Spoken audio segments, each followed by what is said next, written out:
যাবো,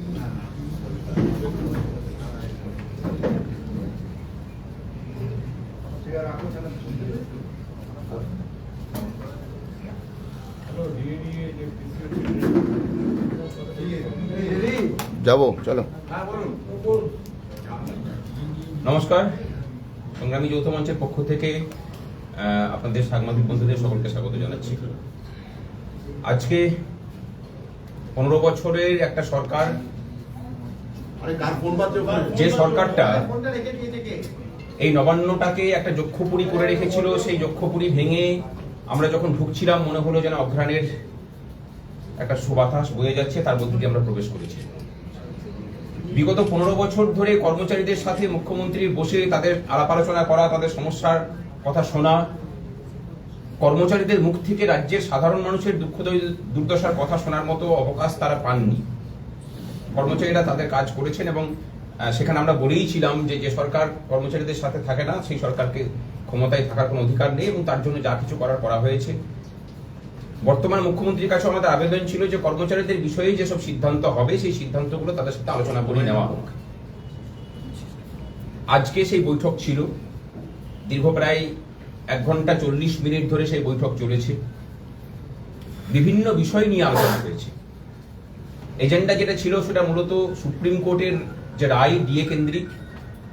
আমরা জানি যে পূর্বের সরকার সেই ডিএ রায় মানার ক্ষেত্রে যেভাবে ছত্রে ছত্রে তাকে অবমাননা করেছে, বর্তমান সরকারের মুখ্যমন্ত্রী তার প্রথম যে স্বাগত ভাষণ আমাদের উদ্দেশ্যে রাখেন সেখানে পরিষ্কার করে দেন যে এই রায় মানার ক্ষেত্রে আমরা কোনো রকম কোনো কনফ্রন্টেশনে যাব না। আমরা সম্পূর্ণরূপে সুপ্রিম কোর্ট যা বলেছে সেই সুপ্রিম কোর্টের রায়কে অক্ষরে অক্ষরে মেনে আমরা কাজ করব এবং সেই অনুযায়ী তারা কাজ শুরু করার নির্দেশ দিয়েছেন মাননীয় মুখ্য সচিব এবং অর্থ সচিবকে। ডিএর যে এরিয়ার যে পেমেন্ট, সেই ডিএর এরিয়ারের পেমেন্ট নিয়ে আমাদের সাথে এবং তার যে কোয়ান্টিফিকেশন সেটা নিয়ে আমাদের সাথে মতানৈক্য ছিল। মাননীয় মুখ্যমন্ত্রী বলেছেন যে আগের সরকারে কি করেছেন না করেছেন সেটা ভুলে যান, তাদের অর্থ সচিবকে তিনি বলেছেন। কর্মচারীদের সাথে আলোচনা করে এবং ইন্দু মালহোত্রা কমিটির সাথে আলোচনা করে সমস্তটাকে ঠিক করুন এবং সেভাবেই কোয়ান্টিফিকেশনটাকে ঠিক করুন। আমরা আশা করি যে কোয়ান্টিফিকেশন নিয়ে আমাদের যে মতানৈক্য হচ্ছে সেই মতানৈক্যটা মিটবে এবং জিপিএফ অ্যাকাউন্টে দেওয়ার ক্ষেত্রে বলেছেন যে 2 বছরের লকিং পিরিয়ড, তিনি বলেছেন এই ফিনান্সিয়াল ইয়ারটা আমাদেরকে সুযোগ দিন, 1 এপ্রিল থেকে যাদের পিএফ এ জমা হয়েছে সেই টাকা তারা তুলতে পারবেন। যে বিষয়টা আলোচিত হয়েছে যে গ্রান্টি নেডের ক্ষেত্রে, উনি বলেছেন যে গ্রান্টি নেডের ক্ষেত্রে আমরা আলোচনা করে সেই বিষয়ে অর্ডার বের করার কাজকর্ম করছি এবং এক্ষেত্রে ইন্দু মালহোত্রা কমিটির সাথে তারা আলোচনা করবেন। ইন্দু মালহোত্রা কমিটির সাথে পরবর্তী যে মিটিং হবে সেখানে আমাদেরও থাকার কথা বলেছেন এবং আমাদের পক্ষ রাখার কথা বলেছেন। আমরা গ্রান্টি নেটদের ক্ষেত্রে, ওয়ার্ক চার্জ এমপ্লয়ীদের ক্ষেত্রে, কলকাতার যারা পেনশনার তাদের ক্ষেত্রে আমরা কথাগুলো বলেছি সমস্তটা। তিনি বলেছেন যে আমরা সব ব্যবস্থা নিয়ে আমরা যাতে করে আদালতের রায়কে মানা যায় সেরকম করে আমরা ব্যবস্থা নিচ্ছি এবং গ্রান্টি নেটদের ক্ষেত্রে উনি প্রতিশ্রুতি দিয়েছেন নতুন যে পে কমিশন হয়েছে সেই পে কমিশন কাজ শুরু করবে এবং সেখানে আমাদের যে রিকমেন্ডেশন সেটা আগামী 4-5 দিনের মধ্যে পাঠাতে বলেছেন এবং বলেছেন যে জানুয়ারি মাসের দিকে তারা সেটাকে চালু করার চেষ্টা করবেন।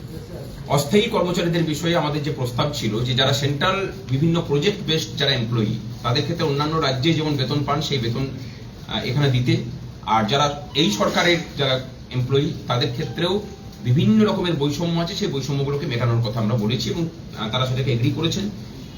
আরেকটা আনন্দের খবর যে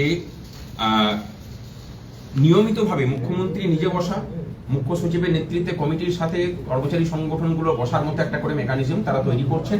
মুখ্যমন্ত্রী নিজেই সেটা প্রস্তাব দিয়েছেন, আমরা তার রূপরেখার কথা বলেছি। ইউপিতে যেমন প্রতি 15 দিন অন্তর মুখ্য সচিবের সাথে কর্মচারী সংগঠনগুলোর বৈঠক হয়, আমরা সেটা বলেছি। বিভিন্ন দপ্তরে দপ্তরে যে কাটমানির সিন্ডিকেট, থ্রেড সিন্ডিকেট ছিল সেগুলো যে এক্সিস্ট করছে সেগুলোকে নিয়ে আমরা প্রসঙ্গ উত্থাপন করেছি এবং আমরা বলেছি যে দুর্নীতিমুক্ত যে প্রশাসন, সেই দুর্নীতিমুক্ত প্রশাসন সরকার যদি উপহার দিতে পারে তার জন্য আমরা সহযোগিতা করতে চাই। তারা বলেছেন যে দুর্নীতির যেসব অভিযোগ আছে সেগুলোকে যে কমিটি ইনস্টিটিউশনাল করাপশনকে ধরার জন্য যে কমিটি হয়েছে সেই কমিটির কাছে রিপোর্ট দিতে আমরা সেটাকে তুলে ধরবো, দেওয়ার চেষ্টা করব। শূন্য পদে নিয়োগ তারা বলেছেন যে আগামী ডিসেম্বরের মধ্যে অন্ততপক্ষে 50,000 স্থায়ী পদে স্বচ্ছতার সাথে নিয়োগ করবেন এবং আগামী 7 তারিখের মধ্যে তারা নিয়োগের ক্ষেত্রে একদম মানে প্ল্যান মাফিক নিয়োগ নীতি ঘোষণা করবেন। আমরা কর্মচারীদের ট্রান্সফার পলিসি এবং প্রমোশন পলিসির স্বচ্ছতা আনার কথা বলেছি, তারা বলেছেন যে এই নিয়ে তারা কাজ করবেন এবং আমাদের পরামর্শ চেয়েছেন। আমরা কর্মচারীর সমস্ত সংগঠনগুলো মিলিয়ে সেই কাজে সহযোগিতা করব। যে নোটিফিকেশন দেওয়া হয়েছিল, তারা বলেছেন যে সেই নোটিফিকেশন যেখানে বলা হয়েছিল যে সবাই মুখ খুলতে পারবে না, সেই বিষয়টা নিয়ে আমরা কথা তুলেছিলাম। মাননীয় মুখ্য সচিব সেটাকে নিয়ে ক্লারিফিকেশন দিয়েছেন, সেটা বলেছেন যে সব ক্যাডারের জন্য নয়, সেটা কিছু মানে শ্রেণীর কর্মচারীদের জন্য। আমরা বলেছি যে তথাপি ডিআরও রুলের কিন্তু সেটা বিরোধী। তা সেই বলছি যে সবাই চলে আসুন, না অসুবিধা কি আছে?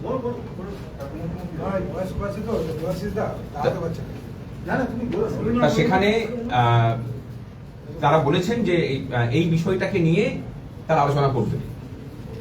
মোটের উপর যে আলোচনা হয়েছে সে আলোচনাতে আমরা অত্যন্ত সন্তুষ্ট এবং বর্তমান রূপার যে বকেয়া 42% আমরা প্রস্তাব দিয়েছি যে একটা স্থায়ী আদেশনামা বের হোক এবং সেই স্থায়ী আদেশনামাতে এর পরবর্তী ক্ষেত্রে যেভাবে এআইসিপিআই অনুযায়ী কেন্দ্র ঘোষণা করবে সেভাবে দেওয়া হোক, আর বাকি যে 42% আজকের দিনে বকেয়া, সেই বকেয়াটাকে তারা ধাপে ধাপে মেটান। মাননীয় মুখ্যমন্ত্রী বলেছেন যে তারা 22 তারিখে যে বাজেট পেশ হবে বাকি 8 মাসের জন্য, সেখানে পূর্ণাঙ্গ বাজেট, সেই পূর্ণাঙ্গ বাজেটে এই বিষয়ে কর্মচারীদের জন্য একটা ভালো সুখবর তারা দেবেন। সেখানে চিটকুটে ডিএ দেওয়ার মতো করে ডিএ নয়, মানে সমস্তটাই যাতে কর্মচারীদের সম্মান রেখে দেওয়া যায় সেই মতো ব্যবস্থা তারা করবেন। 22-এ বাজেট পেশ হবে সেদিনের কথা বলেছে। সুতরাং আমরা ধন্যবাদ জানাচ্ছি যে মাননীয় মুখ্যমন্ত্রী যে উদ্যোগ নিয়েছেন, দীর্ঘদিন পরে মানে কর্মচারীরা অন্তত বুঝতে পারলেন যে এই একটা মানে কর্মচারীরাও অন্তত সরকারের একটা অংশ, সেই ব্যাপারটা প্রতিষ্ঠিত হলো। আমরা আশা করছি যে এরকম নিয়মিত বৈঠক হবে এবং কর্মচারীরাও তাদের ইনপুট দেবেন যাতে করে সরকারটা আরো বেশি প্রো জনগণ হয়। আমরা সেই চেষ্টা করব, সেটা প্রস্তাবও দিয়েছি, সেটা বলেওছি। এবং দুর্নীতির বিরুদ্ধে সংগ্রামী যৌথ মঞ্চের যে লড়াই ছিল সরকারের ভিতর থেকে, আগের জামানায় যারা সরকারি কর্মচারীরাও যুক্ত ছিলেন, তাদের বিরুদ্ধেও ব্যবস্থা নেওয়ার ক্ষেত্রে আমরা সরকারকে সহযোগিতা করব।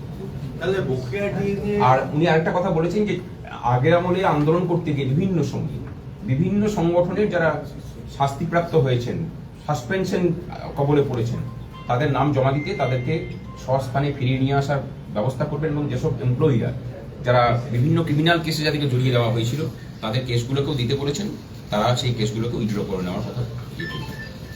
আচ্ছা, যেটা বললেন যে অর্ডারটা নিয়ে, 1 মিনিট, অর্ডারটা নিয়ে বললেন যে কথা বলতে পারবেন না, শেষ পর্যন্ত কি বললেন? তারপরে অর্ডারটা কি উইথড্র করবে বা কিছু? না, সেটাকে আমরা বলেছি যে ডিআরও রুলে যেটা লেখা আছে পাইরোর ইন্টিমেশনের কথা, যে ইন্টিমেশন তুমি দিয়ে পরে তুমি মুখ খুলতে পারো, কিন্তু এখানে পাইরোর পারমিশনের কথা বলা আছে। নিয়মের মানে আইনের ঊর্ধ্বে চলে যাচ্ছে, সেটা কোনো অফিসিয়াল নোটিফিকেশন আইনের ঊর্ধ্বে যেতে পারে না। আমরা সেটাকে বলেছি, মুখ্য সচিব বলেছেন যে সেটা লিখিত দিন, আমরা সেটা সংশোধন করে নেব। আচ্ছা, নমস্কার।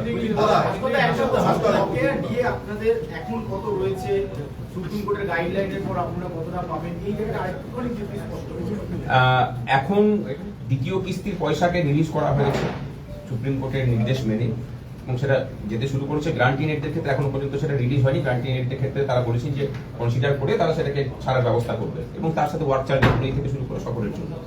আর বর্তমান কারেন্ট রূপার যে বকেয়া তার পরিমাণ হচ্ছে 42%। এই 42%-এর একটা মেজর অংশকে তারা বাজেটের মধ্যে দিয়ে ব্যাপারটাকে অ্যাড্রেস করার চেষ্টা করছে।